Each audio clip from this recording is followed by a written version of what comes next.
I've said this in many places, and I'll continue to say it, that as we move on, we must accept the fact that the next 10 years will be very tough moments for Kenya if we do not make the right decisions.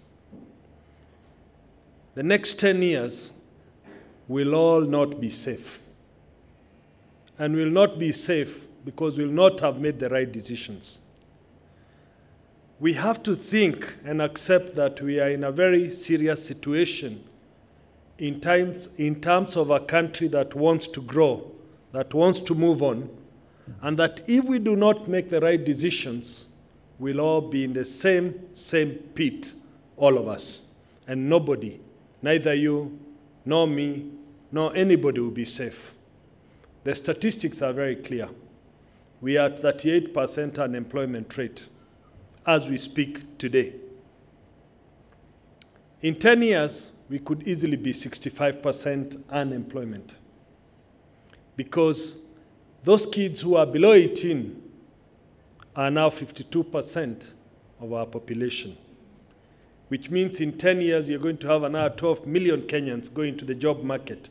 Therefore, if you don't create employment opportunities, then that means the prevalent rate will go up and we will not be able to deal with so many Kenyans who will be unemployed, which means the little that you earn, you'll have very many people willing to assist you how to spend it.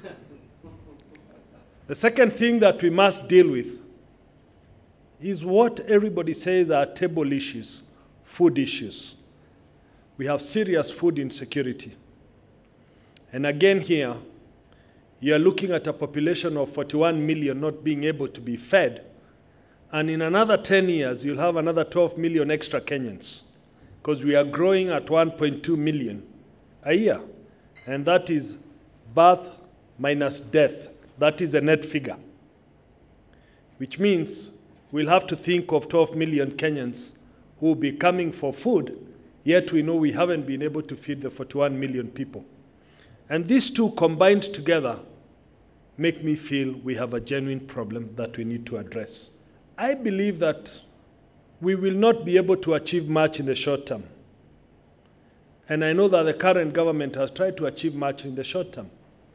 The KKVs, which went from good to nasty, the youth fund, the women fund, all these are too meager to help. In my own considered opinion, if you spread too thin, you don't get it right. And this is a model we made in Gatanga CDF. Do fewer projects that have more impact than what most of my colleagues wanted to do, which were many projects that had no impact. So as a government, we've also spread our resources too thin. We've had a large government. Therefore, every ministry has been competing for development funds. If you ask me, I would not give priority to the Ministry of Fisheries to put 20 ponds in each constituency. I would actually put one big dam and put all the fish in those ponds and have water for other activities. Therefore, we have confined ourselves to what we call fundamentals. And the first one is, we would like to sort out security in Kenya. I grew up in Eastlands not too long ago when I saw things that worked, when there was security, when everybody was secure, when a police station had 20 police vehicles and 2 were reserved, so 18 were on duty and had to patrol a particular jurisdiction for 200 kilometers each night. The situation today is that the same police station has 2 vehicles. One is permanently with the OCPD, and the one for patrol has only 20 liters of gas and can't even do 200 kilometers a night, yet the population is 15-fold. But more important is that you'll never have investors, whether local or foreign, coming to invest and creating employment opportunities for our Kenyans if we do not sort out security. The second point is infrastructure, and I've broken it down into 4, right from roads, transport, IT, and energy. Again, If you do not have roads, you are going nowhere in terms of investments. And I'm saying this because I've read many books on economies. There is no one model that Kenya can borrow. And all the successful models have 5 things that are present. 1, you must have investments. 2, you must have exports. 3, you must have production. And the other 2 is infrastructure and security. And that's how all the developed models of economy, the ones like that our politicians like quoting of successful stories, have had all these together. So infrastructure is key, and I'll tell you why. If you look at one of our best highways, which is Uhuru Highway, the last time I looked at the dictionary, a highway was an expressway. But sometimes it's actually shorter to fly from Joburg to Nairobi than to leave JKA to get to Westlands. And this is proven just because of 6 roundabouts. Just because of 6 roundabouts. The 7th one was removed, but it has made no difference. Because you have to get rid of all of them. Because if you look at the man-hours we lose, the fuel we lose, then you can realize that Kenya continues to lose so much. So roads are important. Public transport is very important. I was very surprised, and I voiced my voice then, that I've never seen anywhere in the world where public transport has been privatized. It has always actually been subsidized because it's a service to the nation and to the people rather than a business. Therefore, I think we made a mistake to privatize Kenya Bus, and the story now tells us where we are, that we do not have a specific transport system. The third item is water. We are a water-scarce country. 70% of what you drink in Nairobi comes from my own constituency. It's probably the biggest dam in Kenya. But we do not have water. Just for personal use, it's not enough. We can no longer depend on rain-fed agriculture. If we have to feed the population, we have to think about irrigation.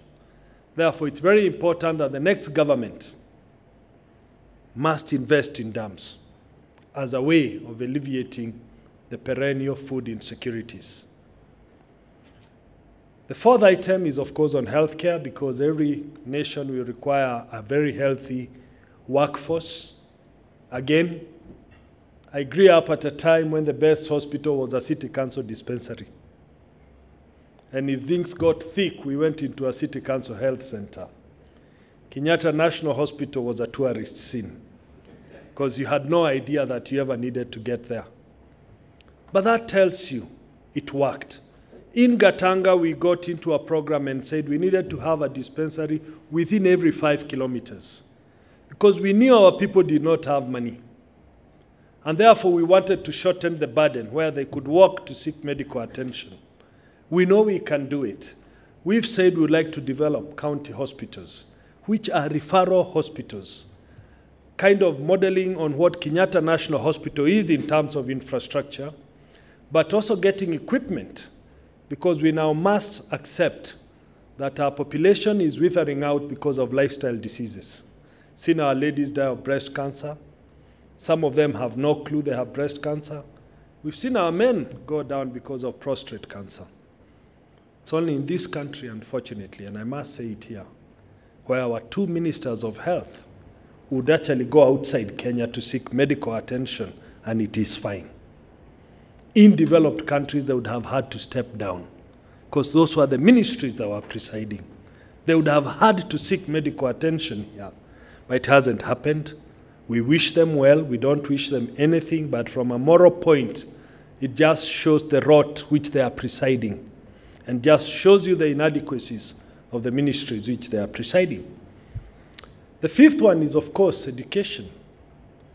And we would like to carry out reforms because, first of all, we have projected an education system that bulldozes the child to simply white-collar jobs. Yet we know that for us to build a manufacturing country, you need skilled and semi-skilled labor. You need to build more polytechnics which can take care of the village polytechnics so that we can have an alternative, educated workforce.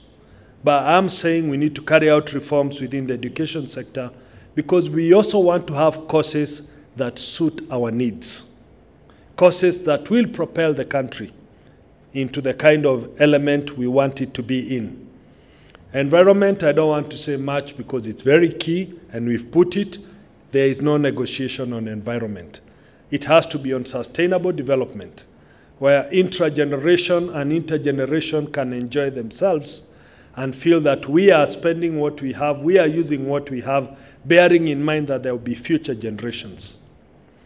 In my view, and again I've said it, having worked on the fundamentals, we need to have the drivers that will then create wealth for the country and create employment.